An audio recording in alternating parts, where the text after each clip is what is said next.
Ladies and gentlemen, Mr. Speaker, thank you very much for inviting me. The thing about boycotts is that they usually do more to enhance the self-esteem of those proposing them than they actually do to change realities on the ground. Boycotts aren't wrong in principle. In fact, many people boycott the meat industry or boycott the dairy industry. But for a boycott to be justified, it needs to meet two conditions. Number one, it needs to serve a moral cause. And number two, it needs to be effective in the measures that it uses and deploys to tackle that cause. The BDS movement meets neither of these conditions. I'd like to speak about both those things. Firstly, why the BDS is immoral, and secondly, why it's impractical and can't be implemented. So firstly, it's immoral because it singles out Israel from roughly 200 nations in the world, denying Jews the right to establish a nation state of their own, which it doesn't do with any other nation in the world. It does this by two ways. Firstly, it allows for unmitigated immigration of Palestinians from abroad into the Jewish state, into Israel, and not into the Palestinian state. And secondly, it also speaks about withdrawing from unqualified Arab lands without designating those lands as West Bank, Gaza Strip, or all of Israel. It also goes against international resolutions, namely Resolution 181, the UN resolution, also known as the Partition Plan, which in 1947 created a Jewish state alongside an Arab state.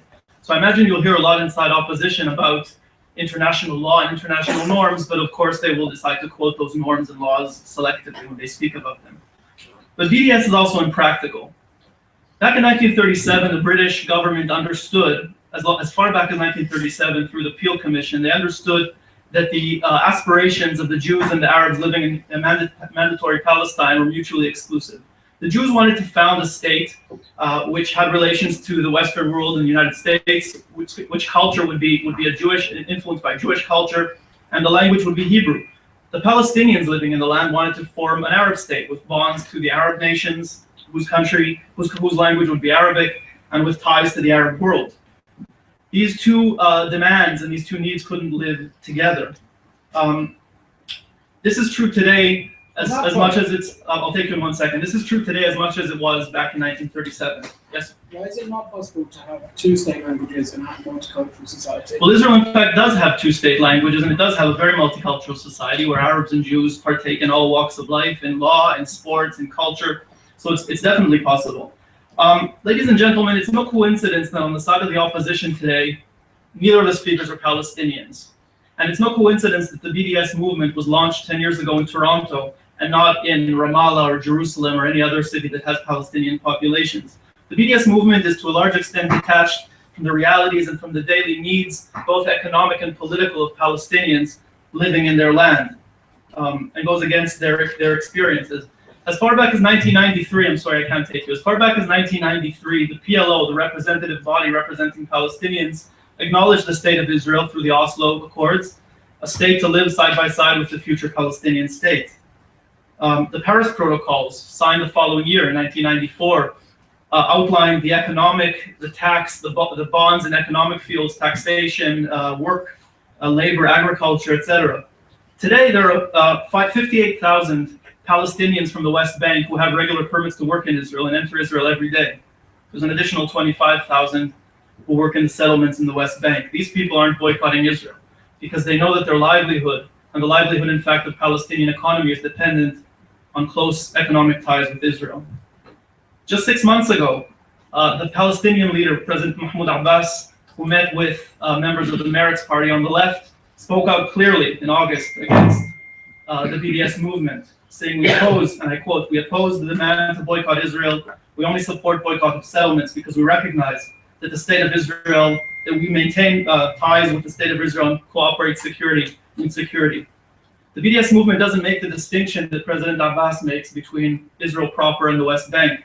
It makes blanket boycotts of Israel, boycotting the most moderate elements of Israeli society, the agents of change, including artists, academics, culture. This is both counterproductive and self-defeating, and it only empowers the most radical elements of Palestinian politics outside the PLO, elements such as Hamas and Islamic Jihad, of maximalist demands of Israel. The way forward is the exact opposite of what the BDS movement calls for. It's not through shunning Israel or detaching from Israel, it's through enhancing more and more ties, cultural, economic ties, such as schools that teach both languages, hand-in-hand schools around Israel, through encouraging venture capital and encouraging joint ventures economically in Israel and the Palestinian territories. Shunning each other will just lead to more ignorance and inevitably lead to more hate between the sides. How much more time do I have? Oh, you've got 2 minutes. 2 minutes. Okay, so finally, I'd like to tackle this false notion that often comes up, which compares Israel and South Africa in the apartheid era. Some people argue that the boycott movement helped end the heinous and despicable racist regime that existed in apartheid South Africa. But data doesn't bear that out. In fact, in the peak of the boycott regime against South Africa's regime grew. GDP grew. It was 0.5 in 1986. It grew to 2.6 in 1987 and to 3.2 in 1988. It was only enhanced during those years. What actually brought about the end of apartheid South Africa was the goodwill of conscientious people in South Africa who knew that the only way to live together in a shared society was to end the apartheid regime. The challenge of people wanting peace in the Israeli-Palestinian context is to do the exact opposite. It's to separate into 2 nation states that will fulfill the aspirations of both people. So the challenge in our context is yes to build a joint society, but not in 1 nation state and the whole territory, but rather two national states which will fulfill the aspirations of both those sides. BDS does not make distinctions between Israel and the Palestinian territories. It is a blanket movement that is detached from the realities on the ground and from the real demands of elected Palestinian leadership. If you want to support peace and you want to support a peaceful solution, you have to encourage a return to the negotiations, and only there can the conflict be resolved. So I call you to endorse the motion. Thank you.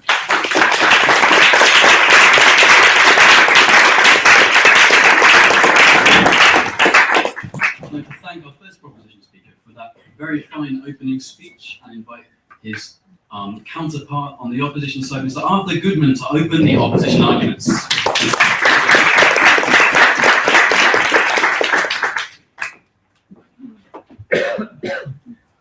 Thank you very much. This House should support boycott.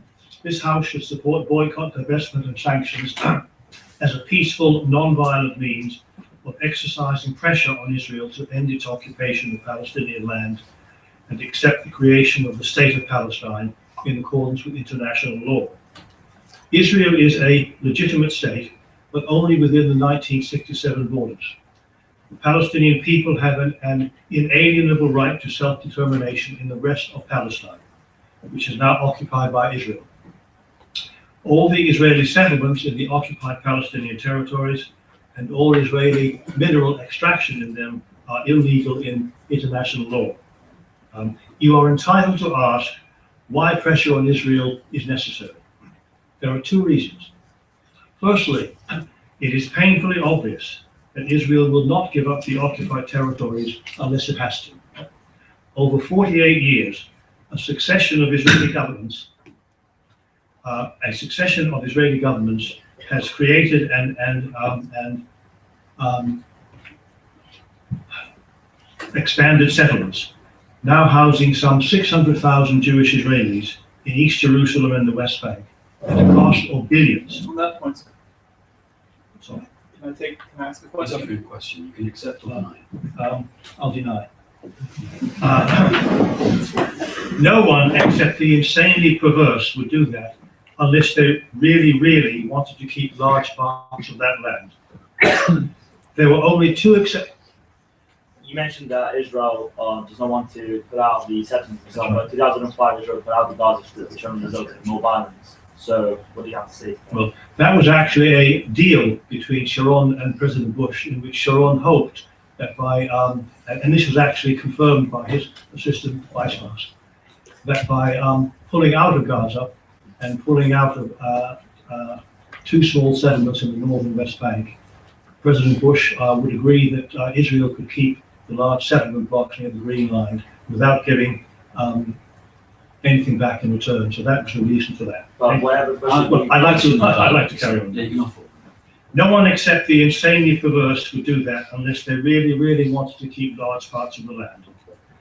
There were only 2 exceptions to that intention. possibly the Rabin government in the early 1990s, but we will never know what Rabin would have done if he had not been assassinated, and the Olmert government in 2008, which was negotiating meaningfully to end the occupation until Olmert had to resign. The two Netanyahu governments since then have reverted big time to ensuring that negotiations will not succeed. The American mediators in the Kerry negotiations made it very clear in the published interview that Netanyahu's intransigence was the reason the negotiations finally broke down. The regular announcement of new settlement expansion plans also made his intentions clear. Finally, in his election eve post, he said that a Palestinian state would never come into being while he was prime minister. The only surprising thing about that promise was that he said it openly. Secondly, and conversely, the Palestinian Liberation Organization has long accepted the internationally legitimate division of the land based on its 1967 borders, i.e. 78% for Israel and only the remaining 22% for the new Palestinian state. They publicly declared that in 1988 and have been seeking to negotiate on that basis ever since. After Hamas won the Palestinian legislative election in 2006, their leaders said several times they would accept Israel within those borders, providing Israel accepted a Palestinian state outside them. Bearing in mind that the Palestinians were the overwhelming majority of the population of Palestine when Zionist settlement began in the 1880s, and were still 2/3 in 1948, despite the years of Zionist immigration, they cannot now be expected to accept less than the 22% of the land which is legally theirs. In these circumstances, it would be fatuous to expect this Israeli government to end the occupation simply by asking it to do so. And it would be wrong to accept the Palestinians to give up more of Palestine than they already have. BDS can take many forms. Public bodies, such as local authorities and universities, can exclude companies that are active in the occupied territories from tendering to provide products or for service contracts on the basis that the manufacture of the product in the OPT or the company's activity in the OPT constitute, I quote, grave professional misconduct, end quote. Private organizations, such as commercial companies, can decline to buy products from Israel or the OPT and or exclude Israeli companies active in the OPT from tendering. They have no need to argue that the manufacturer or service provider has committed grave professional misconduct. No, thank you. Local authorities can exclude companies from their pension fund investment portfolios on social or environmental grounds, providing the exclusion is neutral in investment terms. Private pension funds, such as church funds, can exclude simply if their governing bodies wish to do so. Consumers can decide not to buy products or goods that come from Israel, or in a more limited way from the occupied territories. It is their free choice.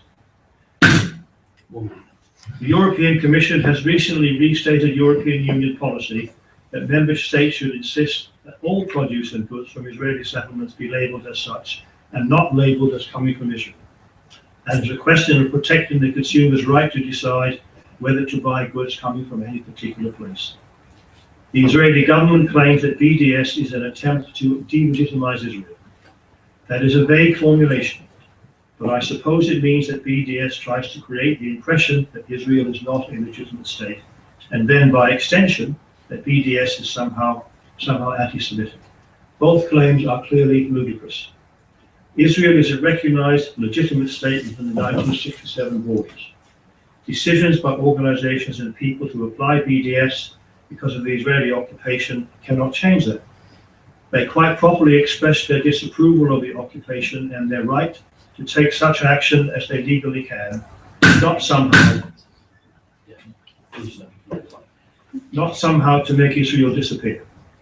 In the same way, boycotts against South Africa in the apartheid era were not intended to delegitimize the state of South Africa, but only to delegitimize its apartheid regime. As we know, the apartheid regime fell, but the state remained, and indeed returned to the acceptable international code.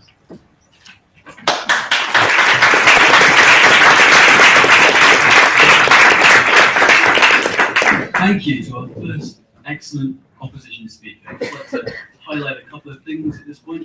Number one, if you are thinking of I'm cooking up a floor speech, as I encourage everyone to do, you should do it because you can win either a bottle of port or a box of chocolates. Both of them are delicious. I'm sure you don't want me to eat them, so get them yourself, share them with your friends, quench your thirsts. You can also quench your thirsts by, I remind you, getting some of our wine or juices in the breaks between the speeches if you want to do that.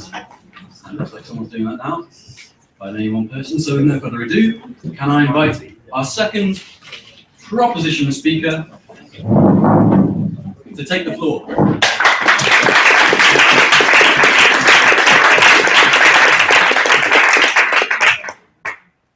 Thank you very much, and thank you for holding this debate. It's important. I heard my learned colleague and speaker before, but let me read a few things to you. Let us understand what we are voting for, what is BDS, not what we think about BDS, but what BDS says about itself. The real aim of BDS is to bring down the state of Israel. This is Abbas Abu Khalil, professor and BDS supporter. Definitely, most definitely, we oppose a Jewish state in any part of Palestine. Omar Barghouti, the leader, the founder of BDS, co-founder of BDS movement, Omar Barghouti, studies in Tel Aviv University. He's a bit selective with this. BDS does mean the end of the Jewish state. Ahmed Moore, author and BDS supporter. What is Hamas, a terrorist organization, says about BDS? We will never recognize the legitimacy of the Zionist state that was founded on our land. I don't know whether the former speaker took his idea about Hamas and what it thinks about Israel. That was Khaled Mashal, Hamas leader. Palestine is ours, from the river to the sea, and from the south to the north. Khaled Mashal, Hamas leader. We will build an Islamic state in Palestine, all of Palestine. Mahmoud Azahar, Hamas co-founder. BDS, Hamas. What are we voting for? Are we voting for the real aim of BDS is to bring down the state of Israel? We oppose it. Or those who don't support the motion, definitely, most definitely, we oppose a Jewish state in any part of Palestine. Omar Barghouti, co-founder. Since 1991, when I entered the foreign ministry, 5 Israeli prime ministers, different governments, tried to achieve peace. Yitzhak Shamir, Yitzhak Rabin, Shimon Peres, Netanyahu was the prime minister, first term, Ehud Barak, Ariel Sharon, unilateral withdrawal from Gaza, Ehud Olmert, all met with the Palestinian refusal to a point when, in Camp David, Clinton said to Ehud Barak, Ehud, if you continue with your compromises, I'm walking out of the room. Bill Clinton, Camp David, 2000. Different modalities of making peace. And again, Palestinian refusal to receive, to accept any compromise, any wish to compromise. What does BDS want? BDS want end to occupation. So compromise, let's get on with it. Equal rights for all, guarantees by the Israeli Declaration of Independence, guarantees by the Israeli laws, and by the Israeli courts. And here I want you to listen very carefully, right of return for Palestinian refugees, 6.5 million, last count, last week in Ramallah, Nabil Shaef, to a delegation of British lords and MPs. 6.5 million refugees into Israel proper. So what the Palestinians want, a Jew-free state in the West Bank. They already have a Jew-free in Gaza, and 6.5 million refugees into Israel. This, and only then, BDS is ready to switch off. So in reality, pragmatically, there is no switch off mechanism to the BDS movement, regardless of what you just heard before. What are we talking about? We are talking about building bridges. If we, as an international community, each and every one of you, want to contribute to peace and to peacemaking, what you want to do, what I would like you to do, is to help bring the sides together, not bring the sides apart. Working together, living together, factories, islands of cooperation. This is what you want. BDS takes away Israeli professor, an Israeli theater group, and a Jewish theater, a Jewish film festival that is coming to London from allowing to proceed. Only because the Israeli embassy, my approval, allowed them to get £1,400 as a contribution from the embassy. BDS is a slippery slope that leads to anti-Semitism. It's a Jewish film festival that was boycotted. Before my time, thank you very much. And again, Omar Barghouti, co-founder of the BDS, says definitely, most definitely, we oppose a Jewish state in any part of Palestine. If you want to be fair, if you support self-determination, the Jews also have the right for self-determination. Such will not bring peace. I do call you to support the motion and to oppose BDS. Thank you very much.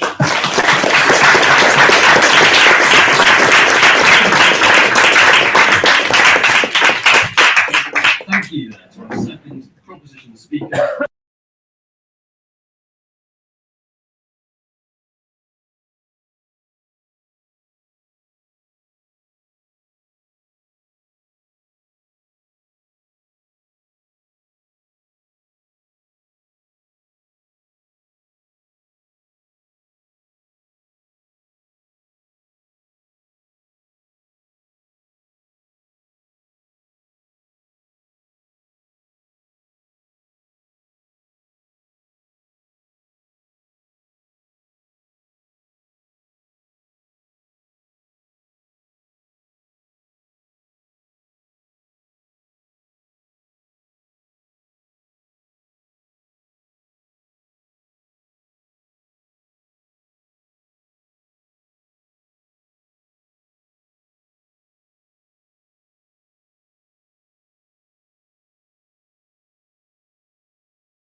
can be asked in them, as in the main speeches.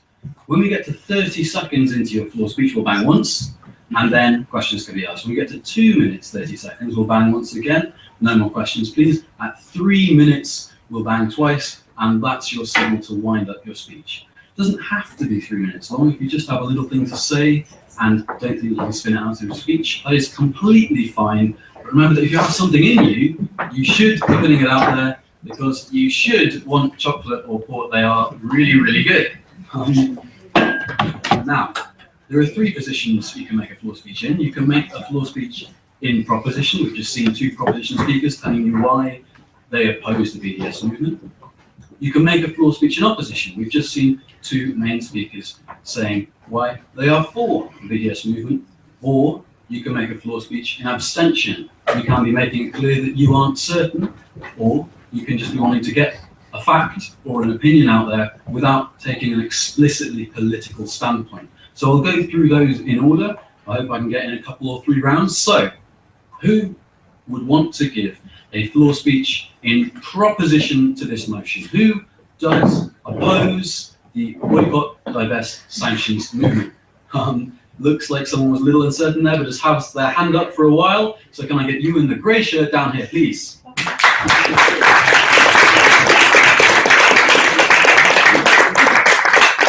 Blue shirt, sorry about that. Just come over to my flint there to be your speech. Thanks. So instead of pose outside.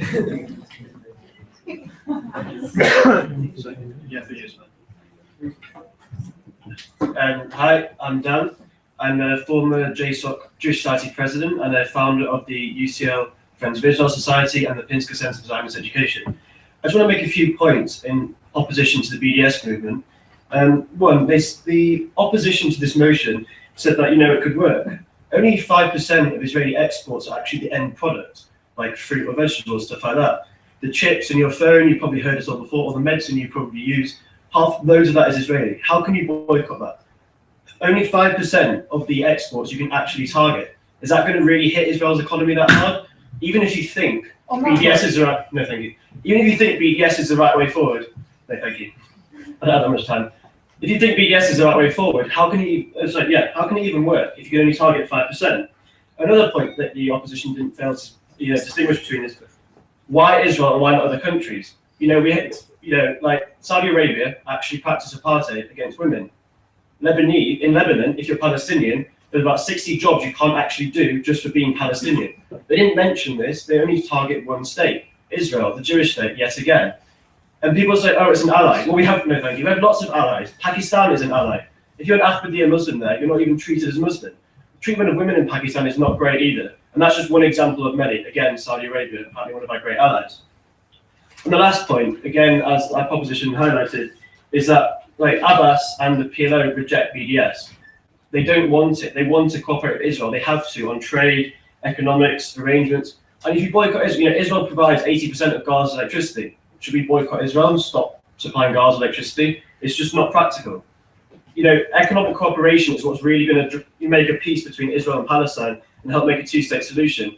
In Israel and Egypt's peace agreement, there's a clause that if an Egyptian company exports to the US and 10% of the raw materials are from Israel, they export duty-free into the United States. These kind of incentives help create peace. BDS just goes completely against that. Even Ron Finkelstein, one of the arch critics of Israel, said BDS is a cult. They want the destruction of Israel. If he can see this, surely you can as well. Thank you.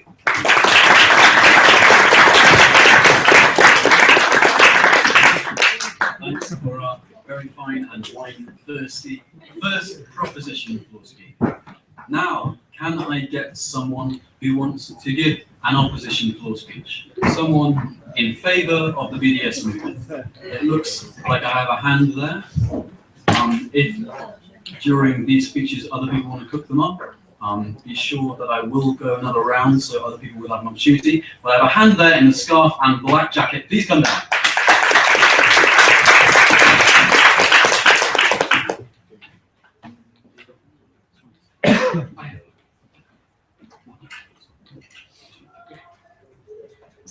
Hello everyone, my name is Yahya. So my family originates from Gaza, but unfortunately I was born in Canada. I'm gonna quickly just firstly tackle one thing. We have the ambassador of Israel to London here. I think it's very unfair that we don't have Palestinians on the other side, and it just shows you that Israel is investing everything it can to try and defend its opposition to the BDS. The BDS motion is not about destroying Israel's economy. That's not the point. It's not going to. I know that. I'm a Palestinian. The point is to generate discussion. The point is to put pressure on Israel. Sorry. The point is to make a difference, to make people talk about Israel and its crimes.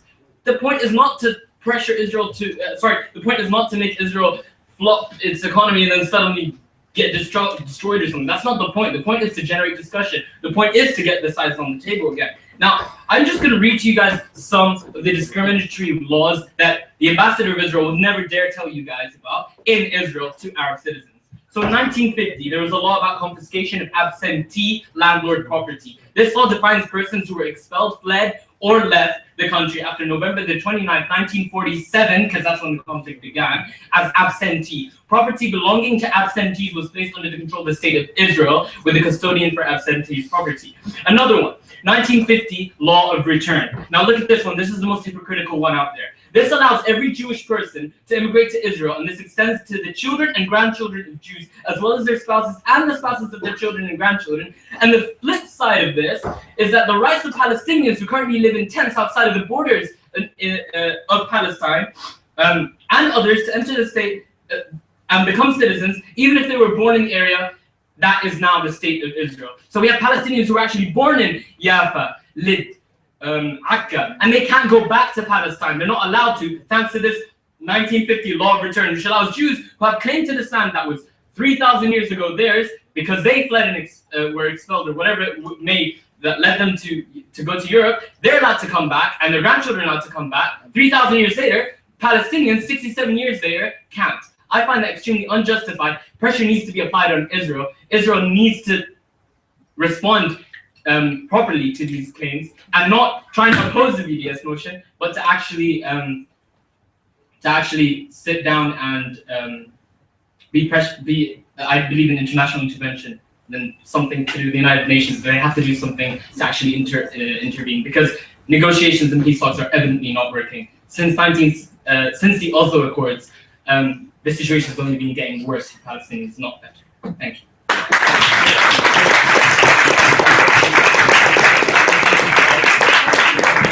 Thank you to our first opposition floor speaker for a very fine speech. And now I turn to the third position. I remind you it's abstention. It means you are not proposition or opposition. It means you are somewhere in between for a variety of reasons. Do I have anyone here who wants to make an abstention floor speech? I have a hand there. Your hand was up first in the grey fleece jumper. Please come down.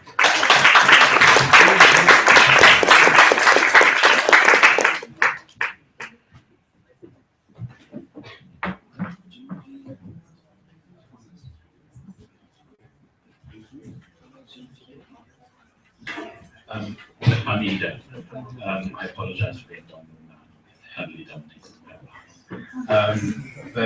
So I started off by voting for the motion, but I really haven't been convinced by the proposition, and I think I'm about staying in the end.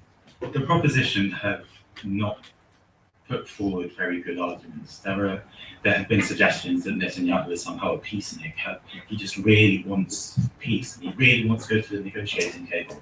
And if only the Palestinians would just give up any kind of pressure on Israel, then there would be peace immediately.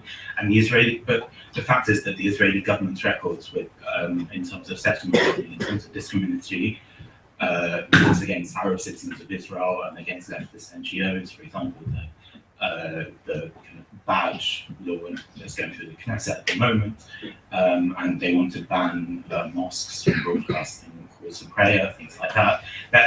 The record shows that the Netanyahu government, which is currently the most right-wing in history and is beholden to settlement and extreme right elements in Israeli Jewish society, is the most right-wing and anti-peace in history, really. But equally, the proposition have not been honest in acknowledging the flaws in the BDS movement, the fact that BDS does not discriminate between Tel Aviv and Ramallah, between Eilat and Bethlehem, the fact that BDS puts its position of one state and wanting to eliminate the world's only Jewish state and replace it with the 23rd Arab state, puts it at odds with the majority of Jewish Israeli population, the majority of Jewish Israelis, in fact Israelis in general, the majority of Arabs, the Israeli government position, the Palestinian government position, the position of most governments in the world. That has not been acknowledged. The fact is that, yes, Israel within 1967 borders is legitimate, but supporting a movement that does not recognize the 1967 borders is not fair. But equally, the biggest barrier to Palestinian prosperity and economic prosperity is the occupation. It's not BDS. BDS will harm Israel more than it harms Palestinians because it will isolate Israel. So the Solar Stream example of a couple of weeks ago, that the Palestinians will not fight because of BDS, they will fight because of Israeli red tape. And that's what the factory owner said. So it's just not fair. I really haven't been convinced by either of these. There needs to be a middle ground between supporting really what is quite an extremist movement, which is BDS, and supporting another extremist movement, which is critically supporting Israel. If we can't criticize Israel through the BDS movement, if we can't say BDS is wrong, but also some of what the Israeli government does is reprehensible and horrible and racist, what can we do? There has to be a middle ground.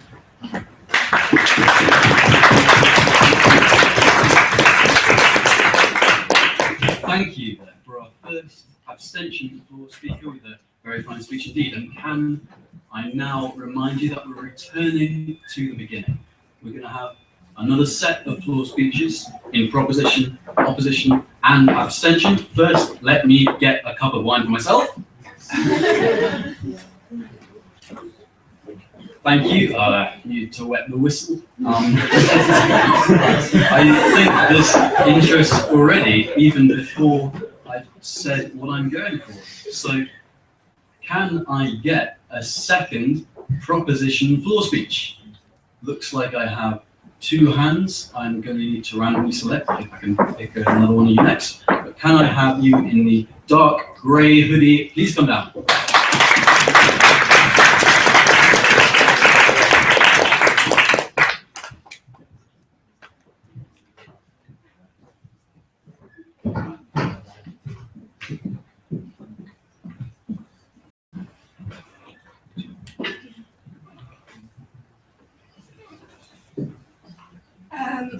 Sorry, so I'm just going to make a very short point. In this whole debate, we've heard from one Palestinian who has said that the aim of BDS is not to actually impose any sort of pressure on the economy of Israel to actually have any actual tangible effect, but merely to actually raise awareness about what's going on in Israel, about the plight of Palestinians, etc.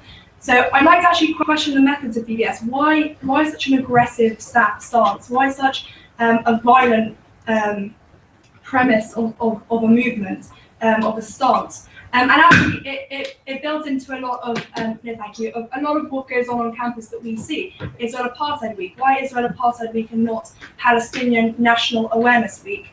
I would just like to raise the point that I fundamentally disagree with the methods used, and if it is just to raise awareness, why BDS that is so inflammatory and not a more peaceful and discussion-based movement? Thank you.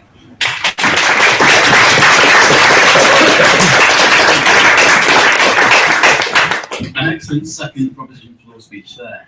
And I now get the second of the opposition floor speeches. Does anyone have a floor speech in them arguing in favour of the BDS movement? Any hands shooting up? It looks like there's a hand over there. You in the pinkish scarf. Please come down.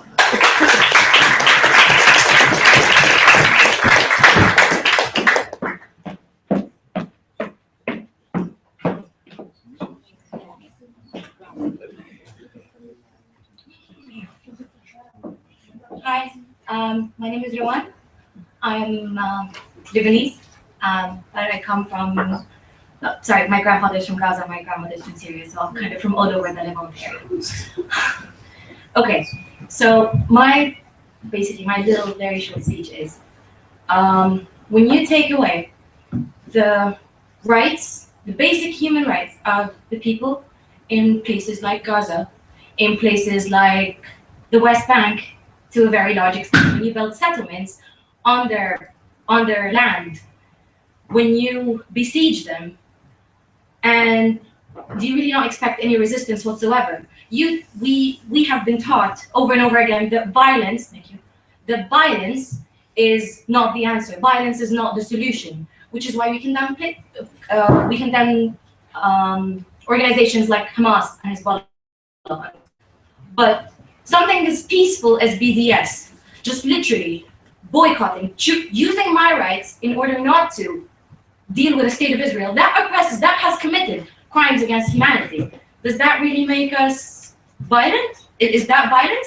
Because if that motion and if that method is violent, then what are we supposed to call the massacre of 2014 in Gaza? What are we supposed to call 2012, 2010, 2008? Every 2 years we seem to have every 2 years we have a war on Gaza. There was no war in 2010. Sorry? There was no war in 2010. There was a war in 2010. It was 3 days. Please, questions, not dialogue. No, there was a war in 2010. It was for 3 days. The people have been bombed for 3 days. Even as short as 3 days, it still is a war. Thank you very much.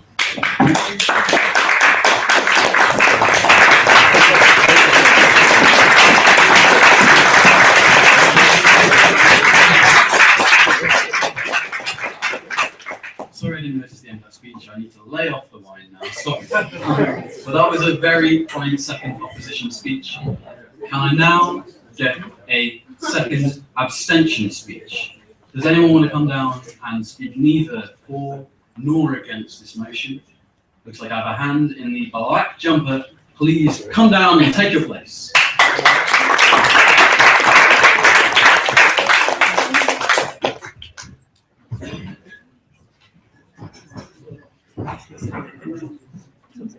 I'm okay with that.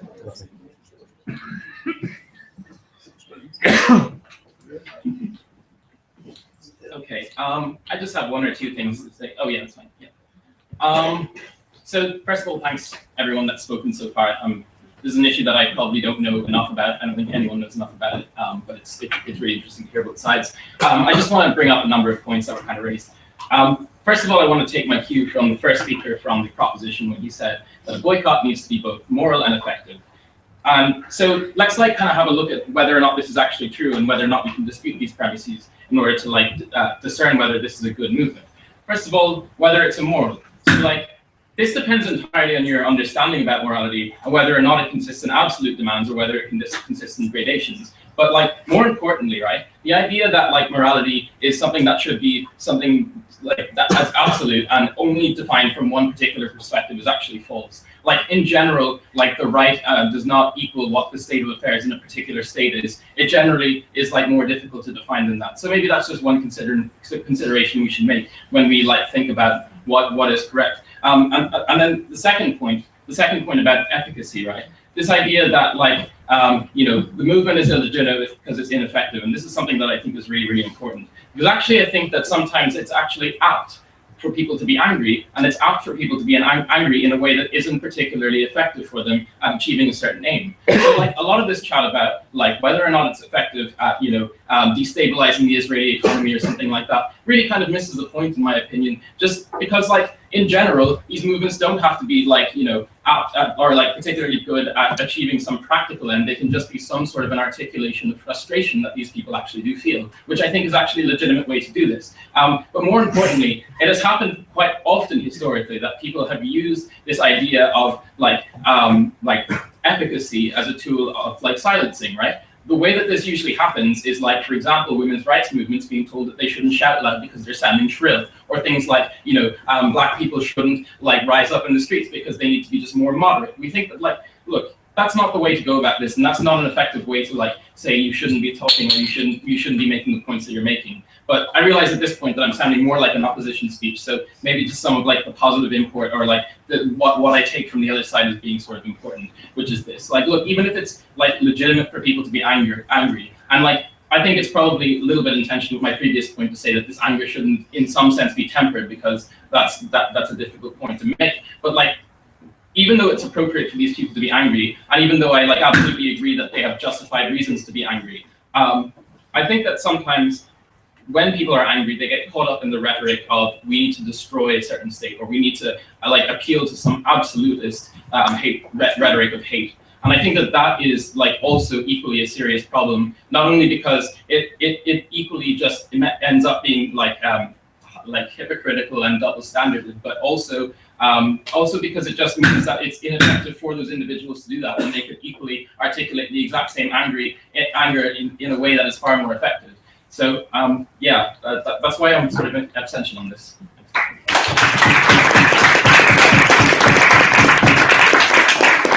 Thank you for an excellent second abstention speech there. I think the annoying sound in the mic is now fixed too. Just before I move to the third round of floor speeches, I'd like to thank everyone in this audience for being a really good audience. You guys being calm, collected, considerate. Maybe many events and organizations would be really jealous of us, including perhaps Prime Minister's questions you can see there. You guys are being great. Thank you. This is what debating is about.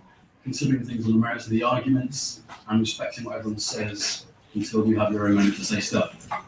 On that subject, now comes the third round of floor speeches. Does anyone have a proposition floor speech in them? Does anyone want to give a floor speech opposing the BDS movement? I have 3 hands. I've seen one of these hands come up many times, and I think it is the hand of the guy with the backwards flat cap. So please come down.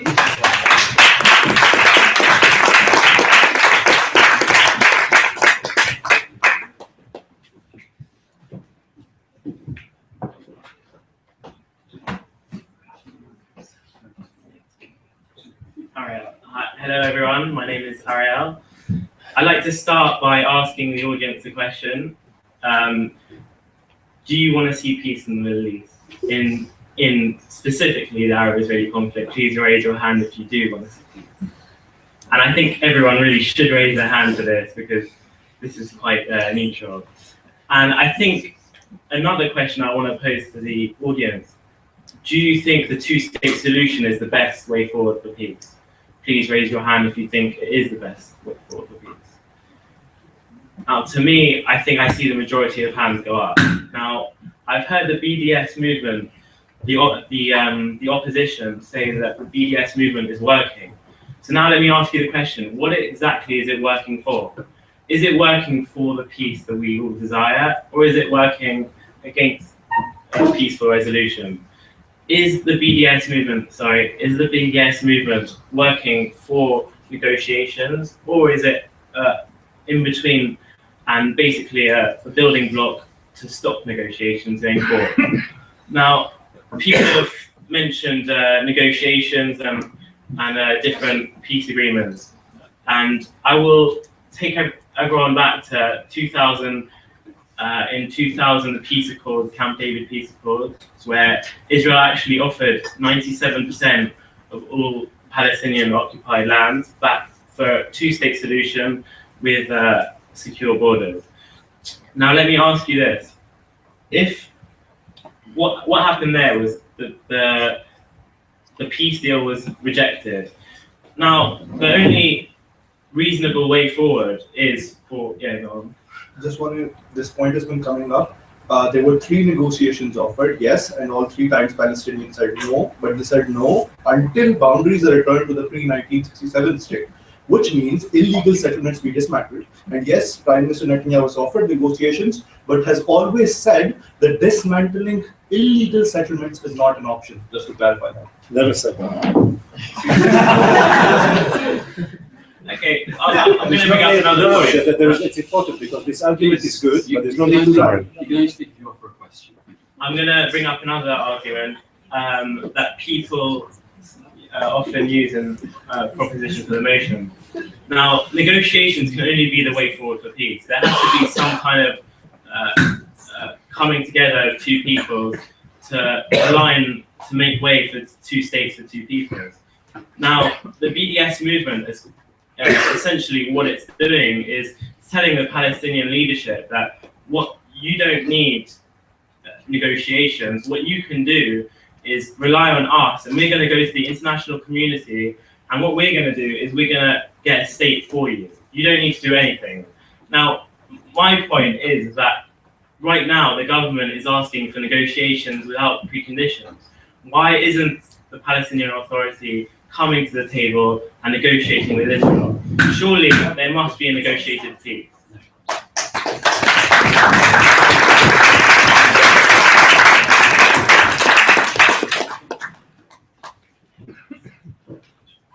Thank you for an excellent proposition speech there. If any people with proposition meetings want to still engage, they can, of course, tweet, and the proposition speakers, as the opposition speakers, will have summary speeches immediately after these next two floor speeches. So, can I get a floor speech in opposition on this motion?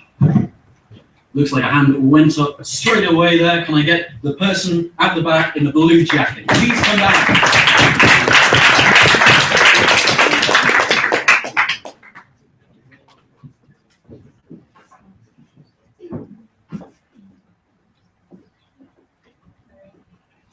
Dina.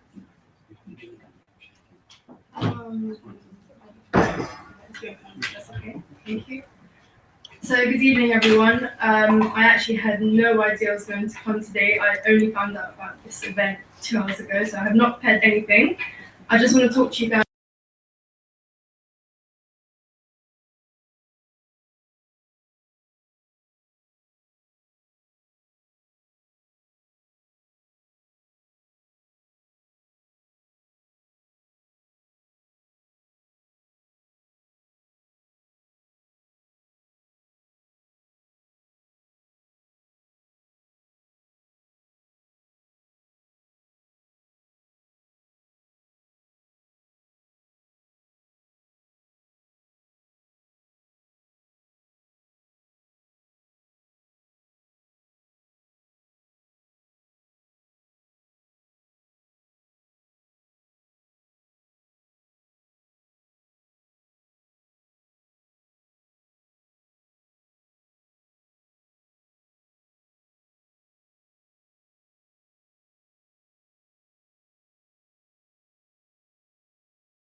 just like to make a few brief points.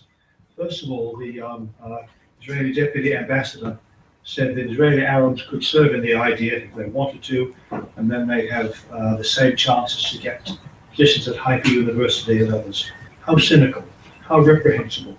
Does he actually expect Israeli Arabs to serve in the army that suppresses their own brethren in the occupied territories? Point number two, selective quotes prove nothing. He mentioned two of the founders of the BDS movement who believe in one state. From memory, looking at the BDS core on their website, there are probably 15 founders. The others don't. Third point, if you do want to look at people with extreme views on one side of the argument, you can look at Israel very easily. For example, Naftali Bennett, the leader of the Habiyat HaYehudi party, which is a government party, has published a plan to annex all of Area C. Area C is 60% of the West Bank, with scant regard for any of the Palestinians and allowing Gaza to float off into the ether somewhere. That's pretty extreme. One of the floor speakers said that Prime Minister Netanyahu calls for negotiations without preconditions. Indeed, he does. But that is a code for saying the 1967 borders are no longer, or should no longer, be the territorial datum line. That is the essential precondition. The Palestinians have already accepted they can only have 22% of Palestine. That's what the 67 borders mean.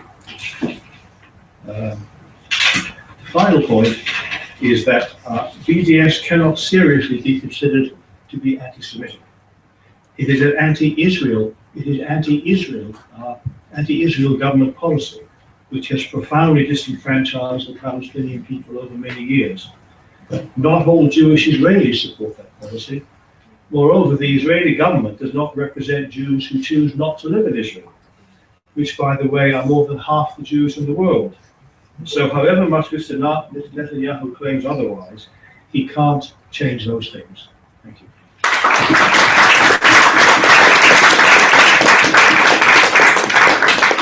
And now to the floor, the second opposition summary speaker, please.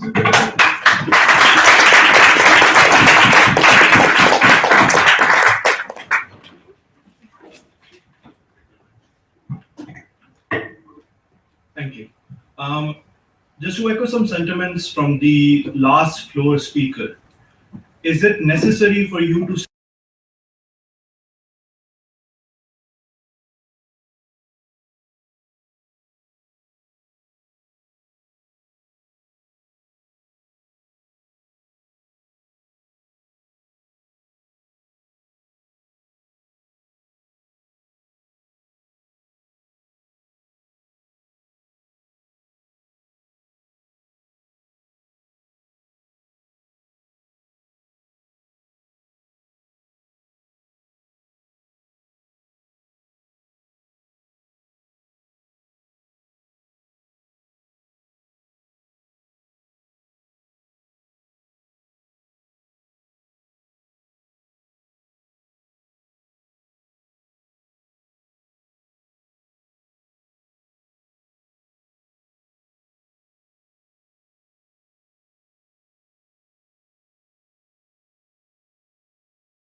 Thank you. The Israeli-Arab conflict is complicated.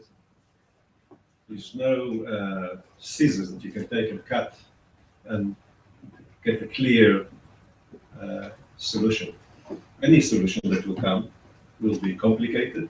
It will have to be hard negotiated in order to create a two-state solution. But this is not the proposition. The proposition here was not to suffer more. Let me quote Prime Minister Netanyahu this time correctly. The Palestinians are the ones who suffered more in the Israeli-Palestinian conflict, simply because they are the weaker side, they lost, and no, I wouldn't choose Gaza as my first holiday destination, but the question is not that. There are two questions here. Whether this House support BDS, or this House doesn't support BDS. I heard all of the arguments here, and the question is basically moral. The BDS is an immoral movement because its founders call and aim for the destruction of the state of Israel. Now, have no doubts. Europe is now struggling with the immigration problem. What the Palestinians are suggesting, what the BDS movement here suggests, just as one example, there are many others, the return of 6.5 million, 6 million, or 4.5 million Palestinian refugees into the state of Israel. Again, a Jew-free West Bank and Gaza, but 4.5 million refugees into Israel. Will that achieve peace? Will this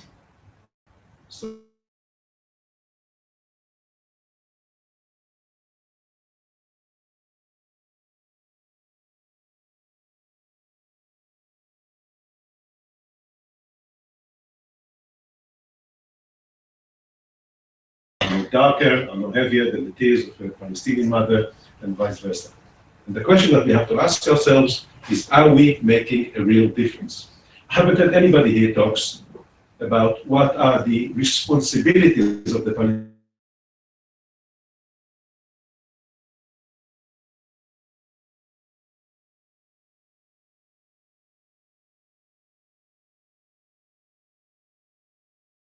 responsibilities we are ready to take in order to go back to history, take our destiny into our hands, and build a state. And is boycotting, is a boycott movement, is the best that the international community can do in order to bring peace. What the public opinion in Britain can do, and should do maybe, is to make the peace process happen. Develop closer links with Israel and the Palestinian Authority, promote economic development, trade and investment in the West Bank,